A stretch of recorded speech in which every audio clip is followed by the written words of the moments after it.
You're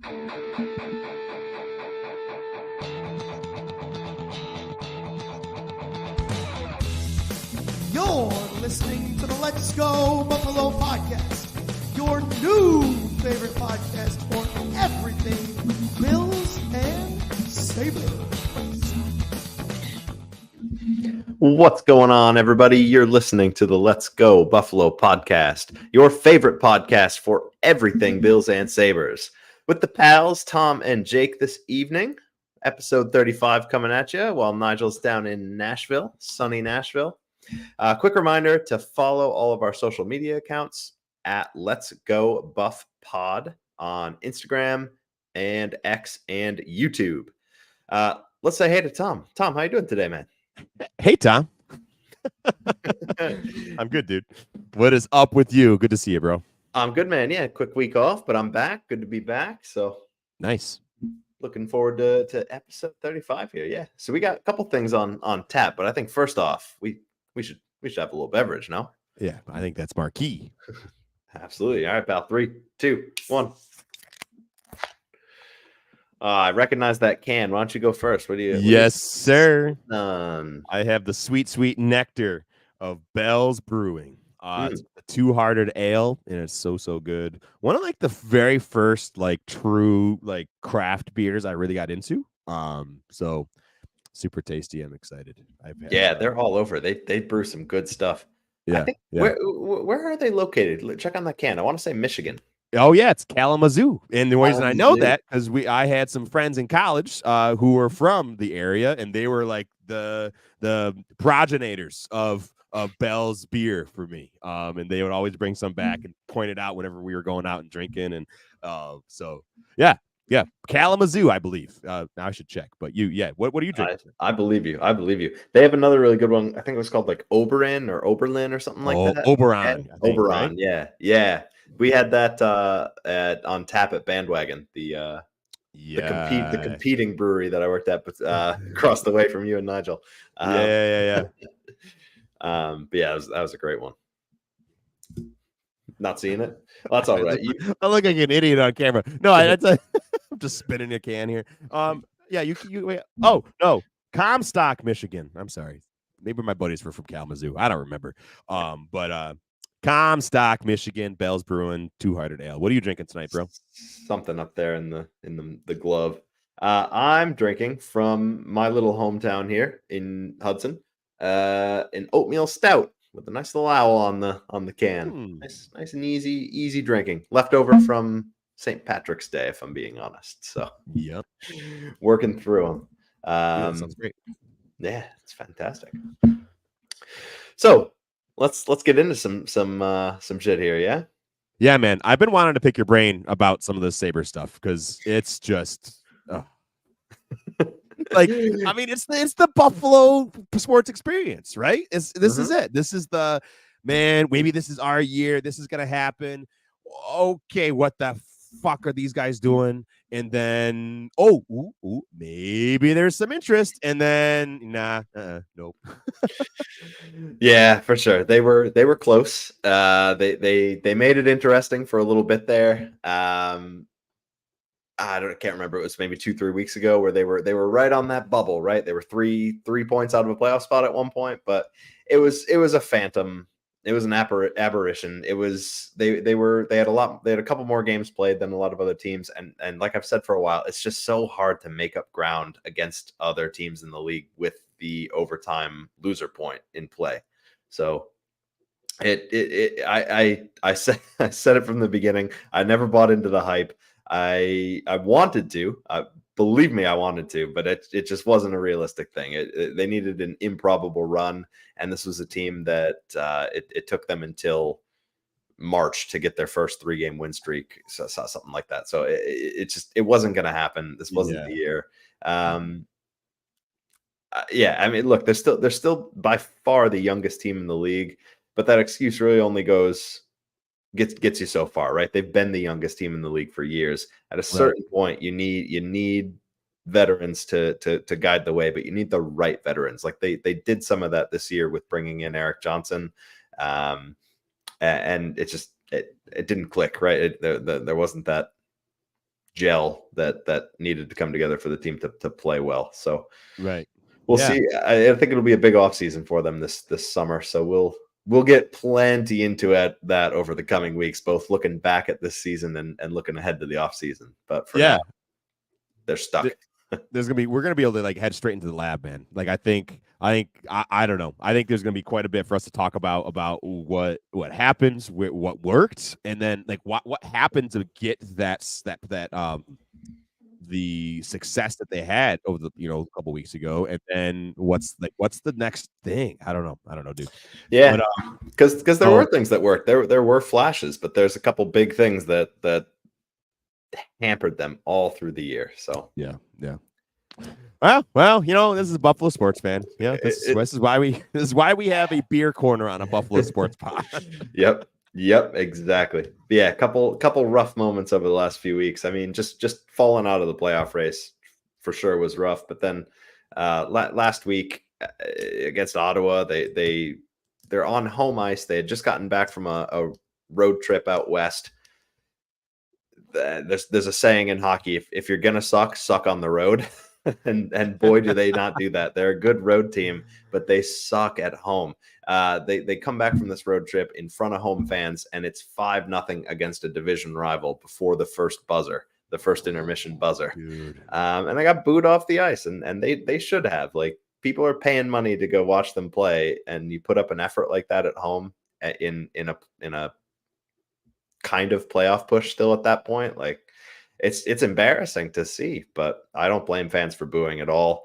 Alex Tuck probably isn't happy. He had some comments recently on the 32 Thoughts podcast about not being too happy with the fans booing them. But well, dude, then do something about it. I don't know. Like, it's not even like if it was close, if it was 5-4, if it was like, they were in it, they let up a lot of goals, but they got back into it. Like, okay, make it fun, make it interesting. But if you're just going to sit there on your hands and just be walked around like a freaking JV team, like, against, sorry, dude. Against a team that is also struggling and do it below them in the standings and is also super young. And look, I get it. Like, nights like that happen, but it's systemic. We've seen it all year of them hemorrhaging goals in the first period. And so it's not a fluke. Like, they've been proving that they are not ready to play when they come out of the gate in the first period. And that is a major issue that we'll unpack a lot more in future weeks. So, dude, yeah. And then the other dagger was playing Toronto over the weekend. Another fierce rival. And look, I get it too. Buffalo fans that have season tickets are selling them to Leaf fans to pay for their season tickets. But it does hurt to see the lower bowl just filled with Leaf fans in your own barn. So yeah, man, that's rough. It's rough. Yeah. But again, it loops back around to, hey, give us a reason to want to be in those stands and like it's a long season. There's a lot of games. Like, give us a reason. Give us a reason to want to be there and be involved and feel that. Yeah, I don't know. Anyway. And they've talked about it. Like, Dylan Cousins talked about it after the game, saying, look, like, it'd be nice for us to get that kind of support on the road someday. And he followed it up with, like, but we know we have to earn it. We know it starts with us. It's not the other way around. They have to earn it. So correct.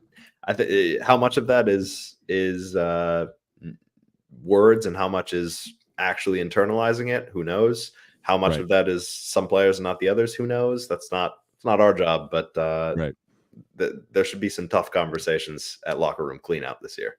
And yes.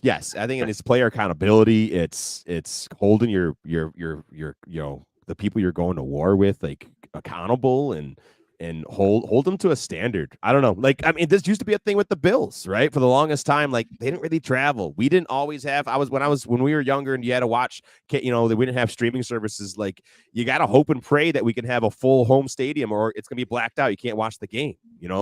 Like, that was a thing.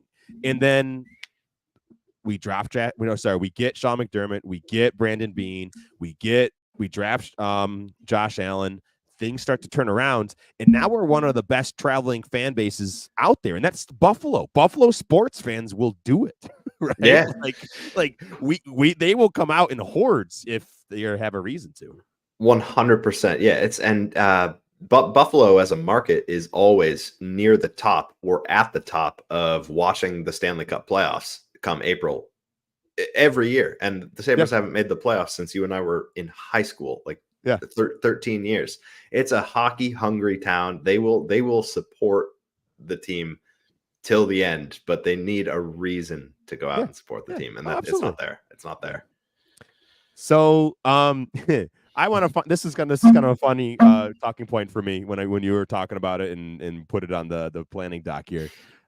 Jeff Skinner's 1,000th game tonight, right? It's today. It's tonight, yeah, and there are some negative things around that, but I want to focus on the positives, buddy.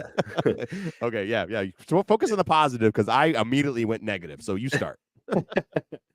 Well, we can mention that for sure, but it is his 1,000th game. That's a huge milestone. It takes a lot for a player to get to 1,000 games and to have the career that Skinner's had. So just wanted to kind of highlight him and say congrats to him for making it to 1,000 games. He's been with Buffalo since the 2018-19 season. So that's, I don't know, 5-6 years, something like that. I'm not very good at math.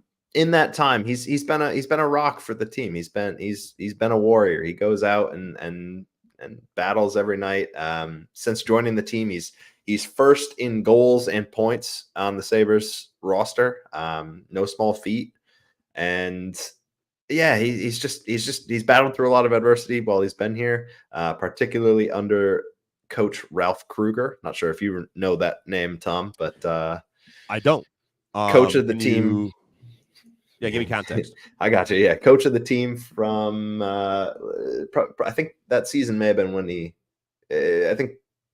maybe around that season or 2019, 2020. But kind of over the COVID years, he was a coach for 2 years, I think, and he did not really like Jeff Skinner's style of play. Skinner's a very offensive-minded player, doesn't contribute a whole ton in the checking back end area, and that's always just kind of been his game. And Ralph Krueger came in and said, you know what, we're gonna play a very very responsible defensive-minded system and get back to our basics and all these other cheap sound bites that sounded good at the time, but were just a sham. Coach talk, baby. Coach talk, yeah, talk. But coach talk without a lot of action to back it up. Ralph Krueger was a legitimate and bona fide hockey terrorist, and I'll die on that hill.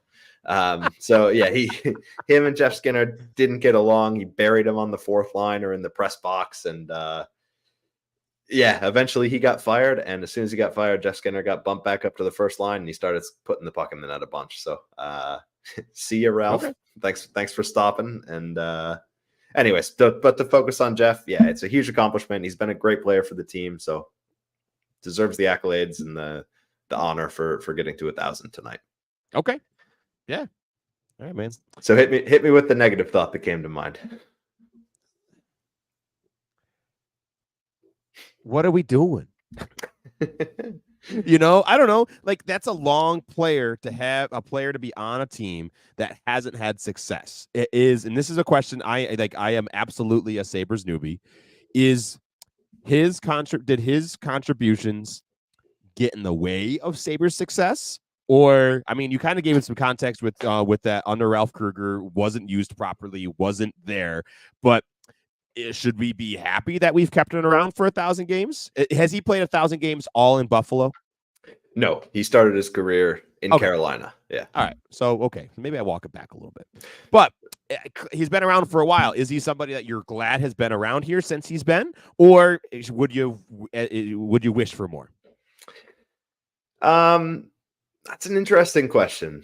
Yeah, he started his career with Carolina when they were kind of not making the playoffs, battling through a rebuild, and then got traded here in the summer of 2018. And that first year that he was here, he was electric. He had a 40-goal season playing on Jack Eichel's wing. And yeah, he was a breath of fresh air to have somebody that was such a natural sniper and somebody that really prioritized getting to the front of the net and playing in those kind of gritty areas. And I think longer term, now looking back, reflecting, he's signed a new deal since he's been here, and we signed him for $9 million or so a year. So a hefty contract. He did not live up to that dollar sign for a bit of that. And so there's been points in the life cycle of that contract where it's kind of been a drag on the team. But I also I don't want to say that I regret him being on the team, because it's quite the opposite. Even when he was having those kind of down years and his play wasn't at the best, Buffalo was never near the cap. Buffalo wasn't tight up against the cap where they were in a situation where they were jeopardizing other players' positions on the team because of him. And so, it was a lot of money to give to a player. He was probably overpaid a little bit, but at the end of the day, there was no opportunity cost for it. There was no other thing that we could have been spending those dollars on. And in the past few years, he has been worth the money. The cap is rising. He's playing with better players. He's putting up points. He's making his paycheck. Is he a touch overpaid? Sure, I'll give you that. But to say he's hurting the team, I think is not true. Yeah. Okay. All right. Yeah. I'm learning. So the other not so fun stat around this is, there's a list of players who have played X number of games in the league but never played a single playoff game. Where do you think he ranks on that list? Oh, I think he's number one. He is. Yeah, you're right. Yeah, I think he's number one. That's a lot of games to never have played in a playoff game. He's the first player in NHL history to make it to the 1,000 game mark and not play a playoff game. Bro, that poor guy. Numbers 3 and 4 on that list are also active players, and they are former Sabre Rasmus Ristolainen and current Sabre Zemgus Girgensons. So it's not a list to be proud of. No, come on. It's rough. We got to do it for Jeffrey. All right. Do it for Jeffrey. Yeah. Do it for Jeffrey. All right, dude. So anyways, yeah. A lot of love to Jeff Skinner. Wish him well. Hope it's a good ceremony tonight, and hopefully they win a game for him. Right? Yeah, dear God. Let's get this guy a win. Anyways, but that's all I got. I think you mentioned you might have a little surprise here at the end of this segment. We went back to the old files and pulled up something pretty fun. Here we go, folks.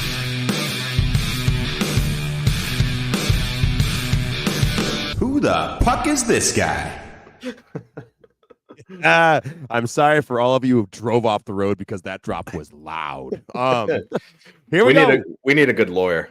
Yeah, we do. If that's the case. There's nobody for Jake to compete against, so he's competing against himself.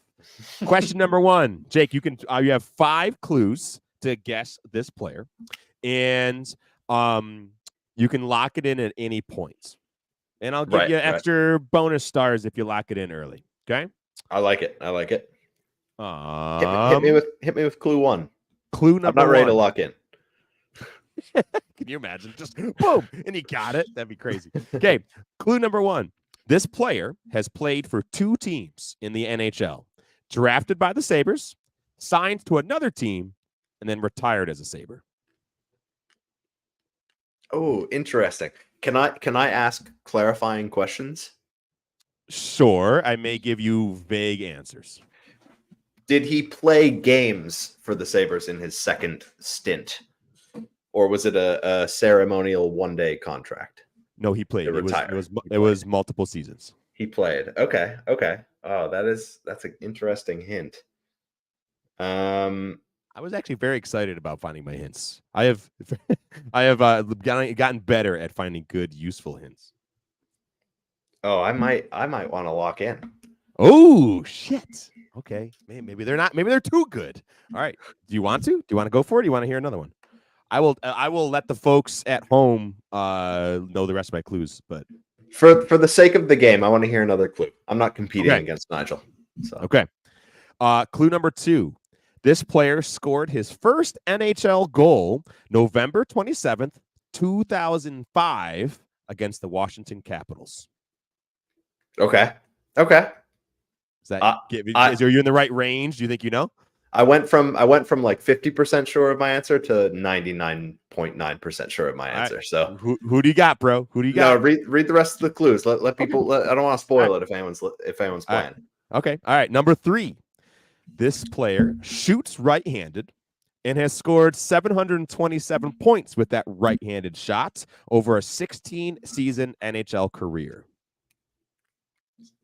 Wow, I didn't. If it's who I'm thinking of, which I wrote down, by the way, so I'm not cheating. All right. Okay. He's locked in, the proverbial locked in. That's more points than I was thinking, actually. 722? 727. 727. Wow, that's a lot. Give the man his 5 points, Jake. Yeah. Okay, clue number 5. If you have not figured it out at home, is this player earned All-Star honors in 2012? For Buffalo? Oh. It's okay. Yeah. No, I think so. Can I guess? Yeah, you can guess. Is it Mr. Jason Pominville? It is. Nice. Thank you, man. And you locked it in after clue number 1. After clue 1. I love that. Good There's not many players that like come back to teams like that. So and he did play a fairly significant role in Buffalo in both stints, but more so the first. Right. Yeah. That was. Now, do you remember that? Like the nature of him coming back, was he welcomed, or was it like, oh man, this guy? No, he was. I thought very well liked in Buffalo. He got traded away because we were tearing down the roster. Yep. Sabres fans will remember Darcy Ruquier having a press conference saying there will be pain, and there's. It's still happening, Darcy, if you're out there. The curse. The curse. Yep.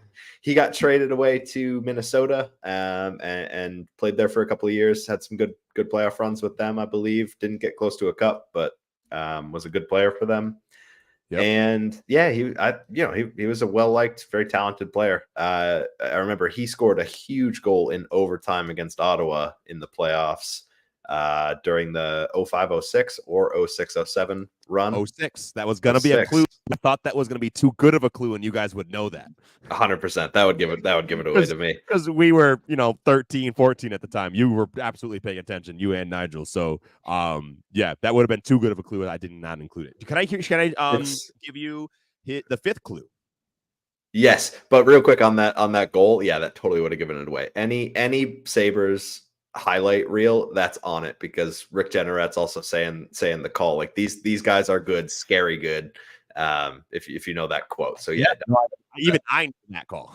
It away for sure. Yeah, what's the 5th clue? So he was drafted. Well, I'm gonna make this more of a quiz. What year was he drafted by the Sabres? It's weird because I think he was around the lockout in 03-04. I think he Correct. was. I think he was his first goal was 2005, so that gives you context. Right, in the fall of 2005. I think he was an 04 draft. 01. 01. Oh wow, that is surprising. Yeah. And then, do you know where they picked him? Could you give a guess of give me a range of numbers of like, this is not it. First overall, right? Like, can you give me a range, like 1st to 10 or 90 to 100th? Do you have an idea? I'm pretty sure he was not a first round pick. Correct. I will say, just for the sake of guessing, I'll say he was a 3rd round pick. So like pick 82. Too low. 55. 55. Okay.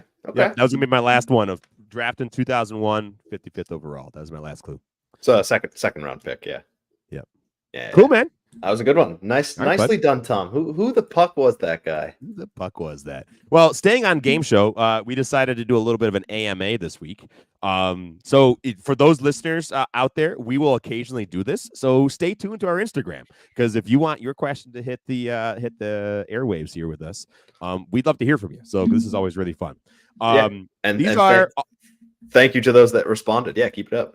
Yeah, absolutely. And more Buffalo sports related. However, I think we should have to do one where it's just like literally anything. Ask us stupid shit.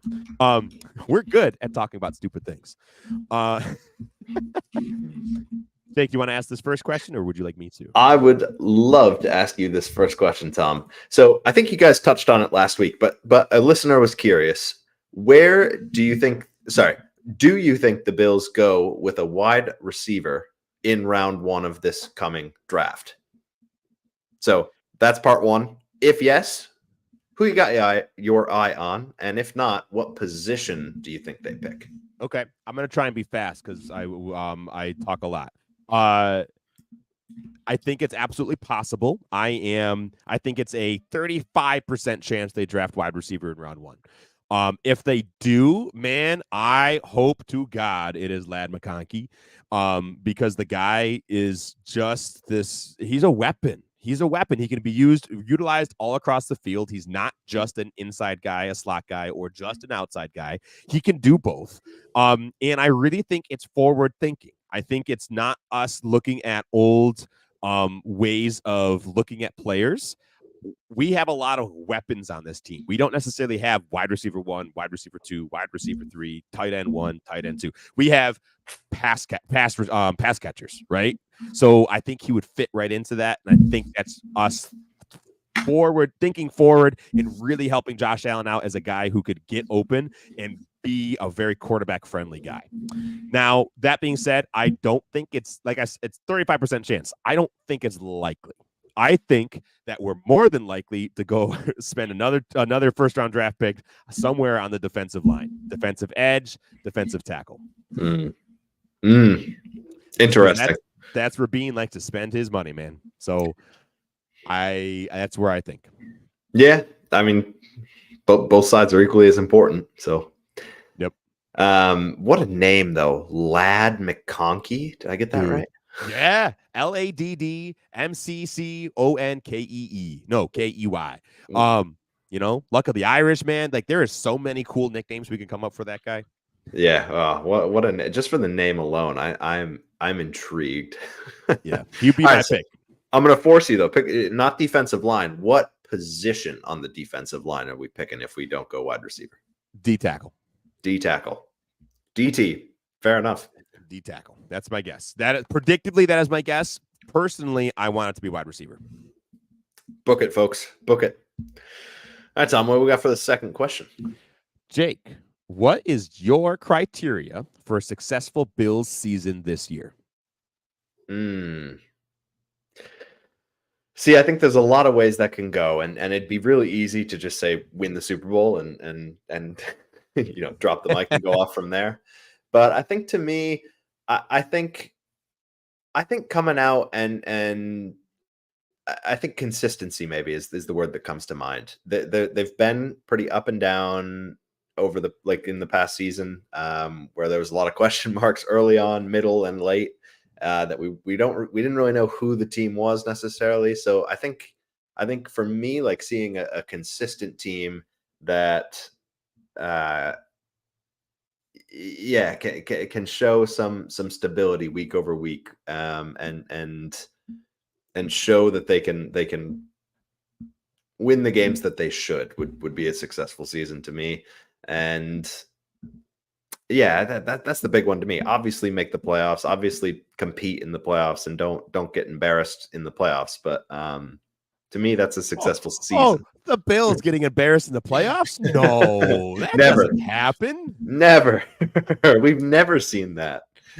I agree with you though, man. Like, yeah, I think coming out playing consistently. I've said it. I said it a couple weeks ago at the end of the season. If we get in and we have a mid-season slump, man, I am not buying it, because we eventually pull it out and we can win multiple games at the end of seasons. But and it's a good time to get hot. But man, consistent games, win the games that we should, win the division, and let's get to the playoffs and make some noise. Like, not just, oh man, here come the Bills. Watch, let's see where they're gonna get knocked out again. Like, really put our foot down and say, no, we belong here.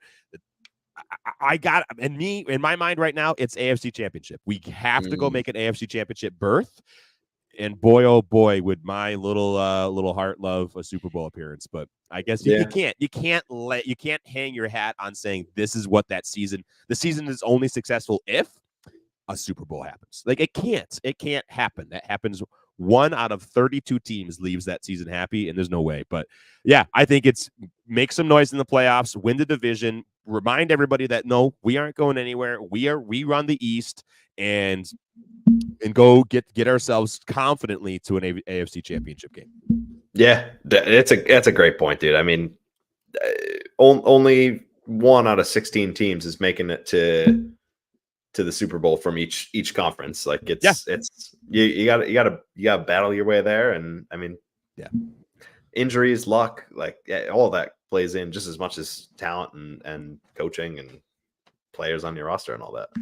Dark horse idea of what will make a successful season. I want to see Joe Brady come in and prove that he can be a legitimate NFL OC and is ready to make a statement. That's a great one. Yeah, I mean, full off season, full training camp, and all that. I do wonder what ways his scheme will differ from kind of the pieces that he had from Ken Dorsey early at the end of last season. Yeah, that's absolutely a good one. Right. Like, let's see, come on and prove you're playing with one of the coolest NFL toys ever, named Joshua Patrick Allen. Don't fuck around with this. You know, like, yeah, let him you be got a the weapon. Ferrari, don't use it. Yeah. Don't push it from behind. Like, put the keys in and let's go. Exactly. Don't play it like it's a Camry. Like, we gotta figure this out. Yeah. Final AMA question, Jake. This one's a fun one. Hit me. Yeah. Trade cut tailgate edition. Okay. Oh, not players. Okay. Nope. Tailgate edition. Thank God I'm better at this. Tailgate breakfast. Oh, okay. Blue light or interactions with strangers. Oh boy, that is tough. I mean, you said 2 things I love, and then the strangers one. Yeah, you're not a sociable monkey, so I would imagine that you're just I can see where your cut's gonna be. I know what my order is. What's your order? See, but I don't know. After a couple of blue lights, I'm pretty friendly and open to talking to strangers. So that's okay. That's tough. I definitely I gotta say, off the rip, I'm a big food guy. Of course, I'm keeping tailgate breakfast without second thought, especially if you're cooking, Tom. Especially if dude, it's my favorite. I love getting to games and we're the only dumbasses there at like 7 a.m., 7:30 a.m. Nobody else is around in our lot, and it's just us fucking around, having fun, making food. Like, that's the best. It's the build up to every year. We're like, oh, we gotta get there early. We gotta make sure we like get into the lot, and then it's literally a ghost town for an hour and a half when everybody else is waking up and being a normal human, and we're already like grilling in the parking lot, drinking beers. So. From now on, it's gonna be my way of just getting you guys there. I'm gonna try and act really stressed that, oh man, we got to get our parking spot. It's like, no, I just want to be there and I want to start the fun. I agree with you. I'm keeping tailgate breakfast, and then my trade is gonna be a high value, well loved blue light. It's got a lot of value. It one of the better players in the game. He's coveted by a lot of other teams out there. I agree with that. Correct. Yeah. Correct. And then that leaves, at least for me, it's cutting interactions with strangers. But as amusing as they can be, I could that would be something I would do without. I totally agree. Yeah. For me, I totally agree. Same logic. And it's because if none of the strangers were there, I'd still have a blast going to the game with you guys. So yeah, man. That's the cut. That's a good question, though. I like that. I like it. Before we hop into our final little segment of the evening, if anybody is out there and currently live with us, please say hello, leave us a like. If you have another AMA, drop it in. We'll do I'll happily sprinkle it in our conversation this evening. So Thanks for hanging out with us. We appreciate you. We are gonna do at least one little mock draft here at the end, just to get some practice in. We have Nigel is kind of our NFL draft guru. He's the guy who obsesses about it, goes in and has the time to like really pick apart everything. So we're gonna definitely lean on him over these next few weeks to get prepared for the draft. But let's just start getting familiar. All right, there might be folks out there, kind of like Jake and I, who are not as familiar with all the names. Let's just go see what's gonna happen. Right, we're gonna run a few, or Jake's gonna be like looking at a whole new thesaurus of new names. There are. I know Caleb Williams. After that, I know absolutely no one other than Lad McConkey, who you taught me about 14 minutes ago, maybe less. Jake is going to hammer the table for Lad McConkey. So anyway, just to kind of review some of the names that Nigel brought up last week that are at positions of need for the first round, at least, are at D tackle, Johnny Newton, Byron Murphy, Braden Fisk, Chris Jenkins, and Ruke Orororo. Say that one, Jake. I think you'd be so much fun again with the nickname part of a player. Let's do it, dude. Like, give me that. Wide receiver, Marvin Harrison Jr. won't be there. Malik Neighbors won't be there. Rome Adunze, won't be there. But these players might. Brian Thomas Jr., Adonai Mitchell, Lad McConkey, and then possibly Troy Franklin, Xavier Worthy, or Keon Coleman. And then at safety, Nigel and I didn't have an opportunity to talk about this last week, but just some players that could be a first round, maybe second round kind of pick would be Tyler Nubin and Javon Bullard. So, Jake, as we're doing these mock drafts, could you keep an eye on some of these names that we have on this list and call it out if one of those guys is there? Because that could be in the running for who we should pick. Oh, for sure. I'll keep my eye out for some lads. All right. So those folks at home just listening on the audio, we will do our best to keep you up to date for what is on the board here. So we are choosing as the Buffalo Bills. We're only going to do a 4-round draft. You know what? I'm actually pulling an audible here. We're going to do a 3-round draft just to keep us things nice and light, and we can actually go through a couple things. Hopefully a couple times just to like practice. Let's see who might be there. Simulators are that. They're simulators, right? There's no way for us to actually know who's actually going to be there until we get to the NFL draft in April. But this is our way of kind of just practicing, and let's see what might be around. So do fast draft speed, no? Fast. Here we go. We don't want people waiting around. Correct. All right, here we go. We're going to let it run all the way down to the Bills, and then we're going to pause and go look and see what happens. So we have 3 trade offers. We are absolutely not trading with the Chiefs. I should have turned these off. And we are pausing. I think we're paused. Let's go look at who's been picked so far. Up at the top here, Caleb Williams to the Bears, Drake May to Washington, Jaden Daniels to our AFC East rival, the New England Patriots, Marvin Harrison Jr. to the Cardinals, and then Neighbors to the Giants, Rome Adunze to the Bears. The Jets drafted Fuaga, an offensive tackle. Some names that we were kind of looking at: Brian Thomas Jr., wide receiver, went to Denver.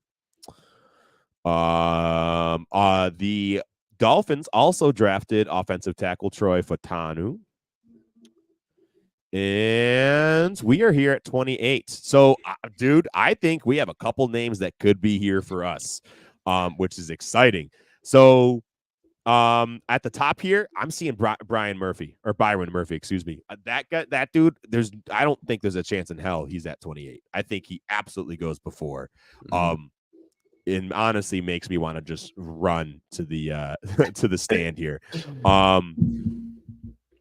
However, if we kind of look here at wide receiver, Keon Coleman is up there, Adonai Mitchell, Xavier Worthy, Lad McConkey, your boy, he's here. Lad.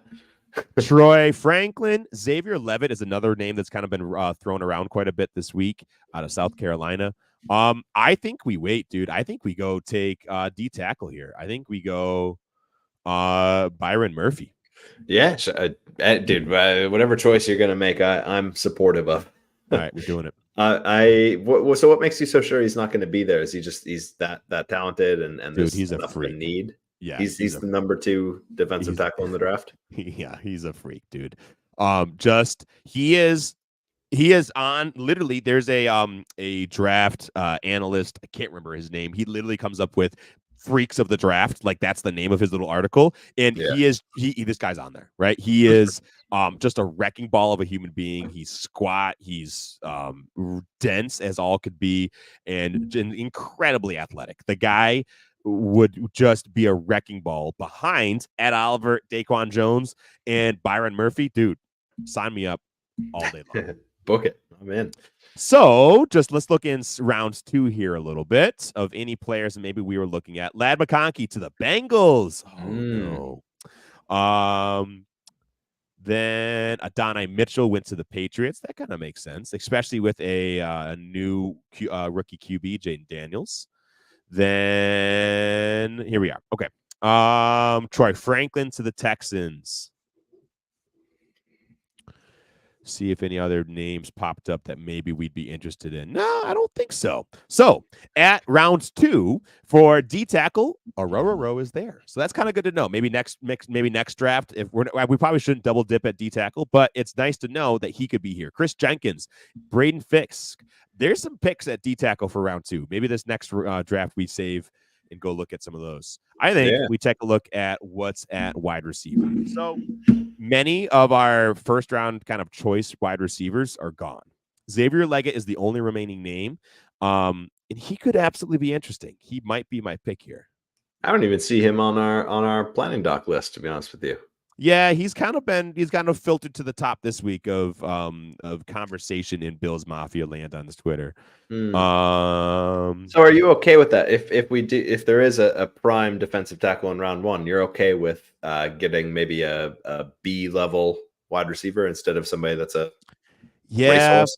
I don't know. But see, it's always so hard to tell, especially with this wide receiver class. They're so deep. There's so many options that you never know, man. Like AJ Brown, star wide receiver in Philadelphia, he was a second round pick, right? Justin Jefferson, who's considered the top wide receiver in the league, he was a first round pick, but he was 18. Like he fell in that draft.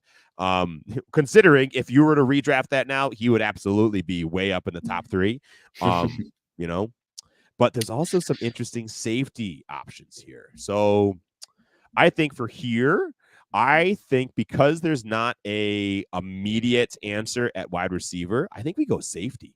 Interesting. I think we take Tyler Nubin here. Yeah. What and why him over somebody else besides the number next to his name and seemingly how much he fell? Just so it's because of his fit. I truly think that he has the best kind of ability to go make a difference on the defense, especially in this and where we are in round 2, right? Of all these safeties available, I think he's the one who's going to be able to come in and play that free safety role that we really need, as opposed to a strong safety that I honestly see we kind of already have on our roster. So I think Tyler Nubin would be a great fit here. Okay. I'm gonna hit resume. Oh, more. Okay. I'm gonna turn off trades next time. Tyler Nubin. Kaboom. All right. Now we are getting into beyond really my comfort zone. All right, we don't have a third round pick. Those are our picks. Yeah. We don't. Yeah. Oh, there we go. All right. So that's all right. So when's our next pick? In the 4th round, I'm assuming we have a 4th rounder. Yeah, we have a 4th rounder. Yep, we have a 4th rounder. If it fell this way, where you got 2 players for defense in the first 3 rounds, at that point, does it become we need to pick a wide receiver in round 4? Not necessarily. I don't think it forces our hands. I am sure because Brandon Beane and his coaching staff are 1,000 times more intelligent than we are. They have picks, at every position all the way through the draft of players they like and who they'll be interested in. So if we don't hit on a player that we want, like at a certain position early in the draft, I think there's gonna be options. There's going to be, and we've relied on a lot of players who are 3rd, 4th, 5th round picks that have come in and played really meaningful football for this team. So I am not if we don't get the answer at the position of need at pick 1 or pick 2, round 1 or 2, like I am okay. I'm not going to freak out. Okay. Yeah. But you're right. This is a very defensive side heavy draft, mock draft that we just did. I think we should do one more and maybe experiment with like going wide receiver in the first round to I like it. Just to play around, you know. Can I turn off rounds 1, 2, 3? I guess we can just do 1 and 2. Fast. I can't turn off trades. That's fine. That's just good. That's all right. We're an unfriendly GM. We'll just ignore them all. Yeah, especially if it's the freaking Chiefs, right? Leave them on Tennessee. red. Yeah, there he is. Big. Yep. Okay, go away. All right. So let's go see what happened. Wow, the top 3 are the exact same. Caleb Williams, Drake May, Jaden Daniels to the Patriots. I'm gonna have to do some more research on Jaden Daniels because we're not interested in quarterback. I have not really like picked apart the quarterbacks. I'm interested to see if you could be should we be concerned if he actually does make it to New England. Malik Neighbors above Marvin Harrison. That's interesting. These 2 guys are just going to be just giants, dude. Those are, if you're Jake and I play fantasy together. Anybody else out there, fantasy players? These are names to keep in the back of your brain. It does depend on where they get drafted. It depends on where they go. That absolutely will affect things. However, those 2 teams have some good quarterbacks. They do. Look at that. Jets drafting JJ McCarthy. I kind of like that. Make them take a really valuable pick at somewhere they already have a quarterback at, right? They have Aaron Rodgers coming back, so I'm fine with them kind of burning another pick. Roma Dunze falling to 15 to the Ravens. Holy shit. Brian Thomas Jr. to 17. Dolphins drafting edge Dallas Turner. All right. Let's go check out who's at wide receiver here. So we have a lot. All 5 at the top of this list are Nigel recommendations. So they all have Nigel's gold star. They do, yeah. Do any jump out more than others to you? So, like I've always said, I said a little bit ago, Ladd McConkey is my favorite of this crew because I think he's going to fit what we need the best. The ones that could be cool is Brian Thomas Jr. Unfortunately, I'm wondering if he's going to be a little bit of a Gabe Davis 2.0. He could be he's a better prospect than Gabe Davis was. However, his route tree is limited, and that's what got us in trouble with Gabe Davis. So I don't know. Okay. He did go earlier, so that's not really on the table here. Adonai Mitchell is a really, really kind of sharp route runner. He's aggressive against corners. The issue is playing against aggressive corners because he's such a small player that his timing's really easily thrown off. Man, I think we go fun. Let's go Ladd McConkey here, dude. I'm in. Let's book it. This is our draft. We're not pros. Exactly. And here we are now. So now you got a wide receiver, right? So does that kind of immediately lower that as a need for you, where you're probably not picking one for a few rounds? You're going to focus more on defensive depth. Yeah, especially considering what we already have as pass catchers on the team. We don't need that much draft capital assigned to it. Right. Yeah. We could get what we need in the first. I would love for us to take a wide receiver in round 1, 2, or 3, like spend some draft capital to get a guy, but we don't need to double dip that high. Absolutely. Let's get another body in the room down below, like down in the lower rounds, like the day 3 pick. Like, let's do it. Let's get more, stock the cupboards for Josh Allen, but I don't need it to be that early. Fair enough. All right. So then now we're here in round 2. Well, yeah, sorry. Go through who's off the board that jumps out. But Adonai Mitchell is out there. Xavier Worthy. Those other wide receivers we're interested in. Cam Kitchens is actually another interesting safety name. Keon Coleman left. Tyler Nubin, who we drafted in the second round last mock draft, went to New Orleans. Troy Franklin to the Giants. Aurora Road to the Bengals. All right, I think we're gonna have some options here, dude. So Xavier Leggett is here again. I think he could be more of a second and third round option. I really do. I'm gonna do some research on him and come back to you guys next week. Let's check out defense. Let's see who's here.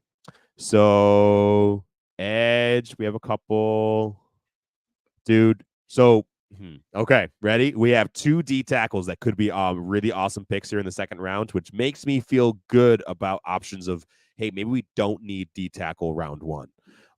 Chris Jenkins and Braden Fisk, we talked about quite a bit last week. But just to kind of like recap, this Braden Fisk is just insanely athletic, and the guy runs hot. All he does is work. He just goes. He'd be another just amazing contribution in that D tackle room. Chris Jenkins is just a really, really strong dude. His run defense is unbelievable. It'd be interesting to see how much he could really contribute in the pass rush kind of world. But man, I think we could go either way. So what do you think? Should we go workhorse or should we go like really solid run defense? What's your thought? Oh man, I mean, I feel like our run defense was pretty decent last year, but I don't know who was the main factor in that, or who we need to replace or anything. So I'll say I'll go with workhorse, I guess, based on. All right, so then that means Chris Jenkins, dude. So yeah, let's book him. Let's do it. All right, man. Well, that's fun. Kind of cool. Kind of interesting to see who might be around. Start throwing down some names. Maybe we'll hit one on one of these, and we can actually have predicted what the Bills would have done. Well, yeah, and it's interesting to just kind of do 2 of them to, you start off one way or the other and see what falls in for the rest of the next round. So I think this would be awesome to do with Nigel too, at some point before the draft, and maybe we do the full thing just for fun. Why not? I think we're gonna do a bunch. I think we should absolutely do a bunch because I think it's good. I think it's good legwork and prep work for the draft. Yeah, it's good to get talking about I know a few names now. Hopefully others do too. It's good to get to know some names a little bit so that when they're picked on draft day, you kind of have a little bit of background on them. Yeah, man. All right, bro. What do you say? Should we send this one out? Let's do it, man. This was a fun episode. Just kind of bouncing around. Absolutely. So thank you guys, all of you guys out there listening and kind of playing along. We appreciate you. We really, really do. It would mean a lot to us if you could please share this episode. So give us a like. We got a couple people in on the video right now. Please leave a like. Please share this episode. Give us a follow on IG, X, TikTok, and YouTube at Let's Go Buff Pod with 2 Fs. That's my buddy Jake. My name is Tom, and you're listening to the Let's Go Buffalo podcast. We're sending you love wherever you are. Go Bills, go Sabres, let's go Buffalo.